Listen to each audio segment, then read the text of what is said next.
To make things easier, we have made a small model elevator system. This here is the supposed to represent the hoist. This is the spool that's on your typical hoist. This is the power connection, which I'm using a DC powered, but it applies in the same manner. And then, of course, you have one cable coming from the hoist for power, one cable coming to your pendant. This is the pendant that we've replicated just so we can demonstrate how to look at the wiring on the back.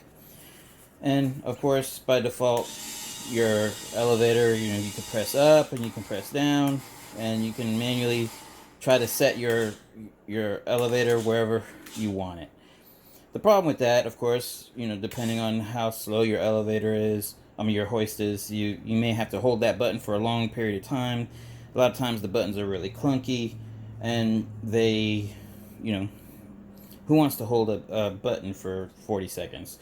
So what we're doing is we're going to start with just the basic install of your elevator that you should already have in place.